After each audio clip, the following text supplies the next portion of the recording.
안녕하십니까. 신인균의 군사TV 디펜스 브리핑입니다.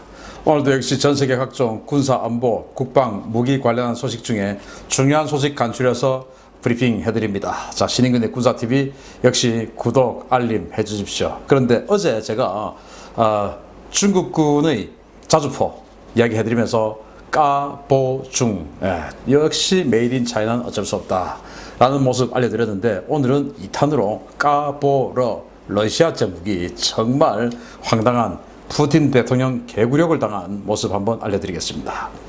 첫 번째 소식입니다. 국가 재정난과 국방 예산 부족을 핑계로 KF-X 분담금 납부를 사실상 거부하고 있는 인도네시아가 올해 최대 규모의 국방 예산안을 의회에 제출하며 군비 증강에 나섰다는 소식입니다. 인도네시아 국방부가 최근 의회에 기록적으로 높은 인상분을 반영한 국방 예산안을 제출했으며, 이것이 통과되면 인도네시아는 지역 내에서 매우 강력한 군사적 입지를 가지게 될 것이라고 제인스가 현지 시각 24일 보도했습니다. 인도네시아 국방부는 최근 의회에 150조 루피아, 미화 107억 달러, 한화로는 약 13조에 달하는 예산안을 의회에 제출했는데요. 이는 2020년 예산안인 122조 4천억 루피아, 대비 21% 증가한 역대 최대 증가폭을 기록한 액수입니다.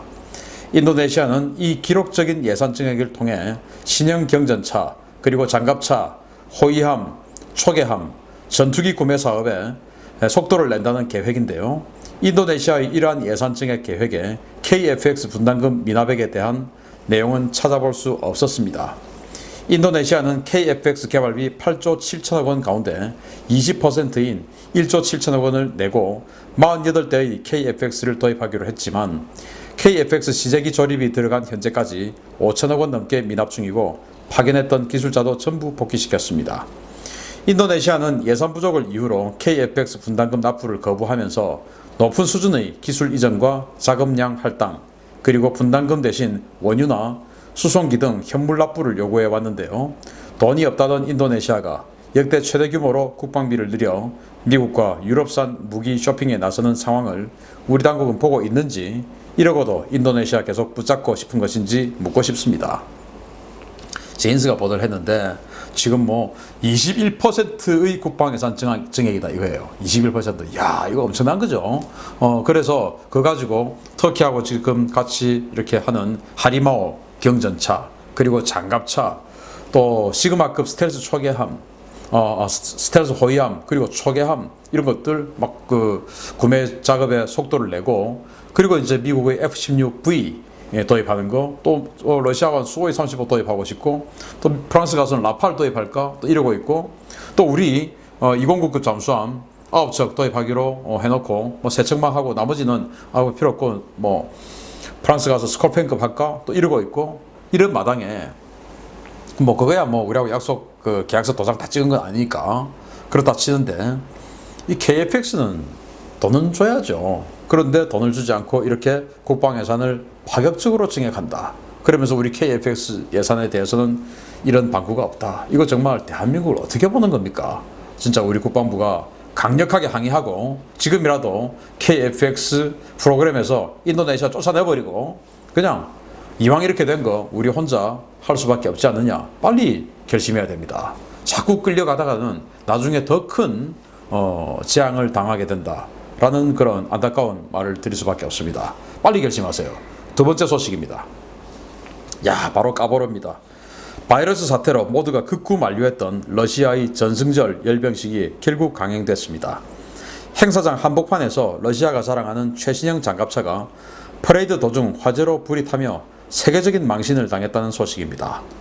모스크바에서만 20만 명이 넘는 바이러스 코로나19 확진자가 나온 가운데 정계와 언론, 시민사회까지 모두가 반대했지만, 푸틴의 고집으로 24일 치러졌던 이 열병식이 큰 망신만 당하고 끝났습니다. 당초 러시아는 지난 5월 75주년 전승절 기념식을 거행하려 했지만 코로나19 사태로 취소됐고, 6월 24일 모두가 반대하고 우려하는 가운데 대규모 열병식을 거행했습니다. 이 행사에는 러시아가 자랑하는 최신의 무기들이 대거 공개됐는데요. 위풍당당하게 모스크바 붉은 광장에 들어왔던 러시아의 4세대 차륜형 보병 전투차 K-17 부메랑이 갑자기 화염과 연기에 휩싸이며 불타기 시작했습니다. 이 장갑차는 푸틴을 비롯한 러시아 국가 지도부 그리고 독립국가 연합들의 주요 정상들, 웨이팡허 중국 국방부장 그리고 싱 인도 국방부 장관 등이 본 앞에서 검은 연기를 내뿜으며 불에 타버렸습니다. 사고 원인은 엔진 과열 등 기계적인 문제인 것으로 알려졌는데요. 러시아의 군사력을 과시한다며 행사 병력에게도 마스크도 씌우지 않고 열병식을 강행한 푸틴, 세계적으로 망신만 당하게 됐습니다. 지금 모스크바에 지금 어제 현재로 21만 명의 코로나19 확진자가 있대요. 모스크바에. 여러분, 우리 대한민국 전체 1만 명 조금 넘는데 우리 서울에 21만 명 있다 생각해 보십시오. 끔찍하지 않습니까? 그런데 21만 명 확진자 있는 상황에서 전 세계에서 지금 다 가지도 않았죠. 그냥 독립국가 연합들 안 갈 수 없으니까 억지로 정말 울며 겨자 먹기로 갔을 거예요. 가고 지금 중국, 인도 이 국방부 장관들이 이제 가고 이런 식으로 해가지고 불공광장에서 하는데 차량 행진이 딱 들어오죠. 러시아가 지금 자랑하는 T-14 아르마타 생산 결국 소규모로 하고 쫑나기로 했지만 어쨌든 최신 무기니까 아르마타 그리고 SS-28 사르맛 신형 ICBM 이런 것도 쫙 보여주고 하는데 그 사이에 아르마타 뒤에 이제 이 부메랑 사륜형 보병 전투 장갑차가 쫙 들어온 거예요. 이 부메랑 같은 경우는 30mm 기관포를 달고 있고 모든 것을 모듈식으로 만들어서 이 모듈만 착착착착 하면 이게 보병 전투차도 됐다가 구급용 차도 됐다가 통신용 박스카도 되고 지휘차도 되고 뭐든지 다 이렇게 모듈형으로 할 수 있는 최신형 장갑차 T-14하고 같이 개발한 그 같은 시리즈예요. 그런데 이게 들어오다가 밑에서부터 이 화염이 나기 시작해가지고 그러니까 이제 정상들이 여기 있으면은 이쪽에서 차량들이 들어오면 요 앞에서 그렇게 된 건 아니고 여기서 빤히 보이는 여기서 바로 이제 바로 이 헤드 테이블 바로 입구에서 불이 나서 난리가 난 겁니다. 그래서 지금 평소에 이런 열병식 하면 모스크바 시민들 대거 나와서 옆에서 연도에서 이제 이렇게 구경하고 갈 텐데 지금 코로나 사태 때문에 겁나죠. 많이 안 나왔는데 그래도 불나고 하니까 사람들이 휴대폰 꺼내서 사진 찍고 난리가 난 거죠. 그래서 동영상 일부 공개가 됐는데 참 부끄럽기 거지 없습니다. 얼마나 부끄럽겠습니까? 그래 이제 불나니까 뒤에 따라오던 다른 행령들 스톱할 수 없으니까 다 이렇게 또 추월 해서 이렇게 가게 되고 그러니까 행렬 다 무너지고 이 또 중국 같은 경우는 줄 맞추는 데는 세계 1등 아닙니까? 그런데 줄 다 무너진 거 보여주고 인도도 사실은 파키스탄하고 이 국경지대에서 이 줄 맞추는 거 엄청나게 하죠.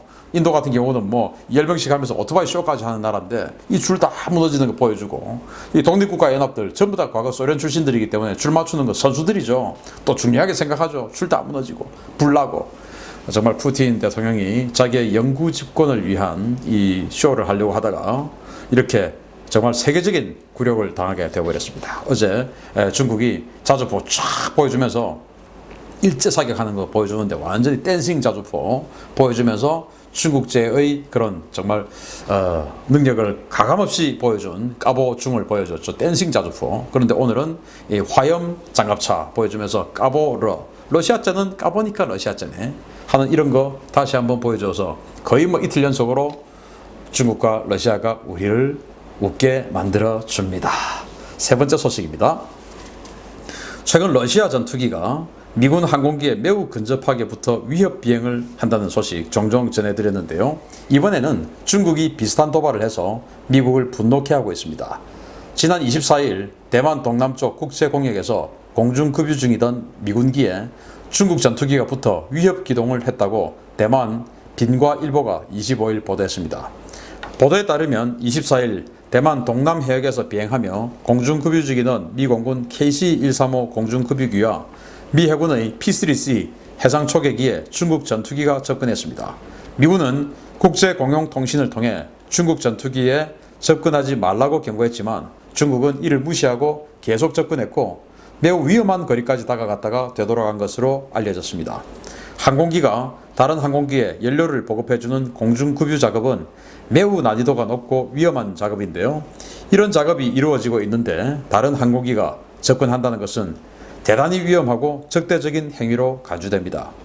현재 미국과 중국은 모든 관련 사실에 대해 논평을 거부하고 있는데요. 이것이 사실이라면 중국이 미군을 상대로 대단히 강도 높은 도발을 벌인 것이어서 파장이 예상됩니다.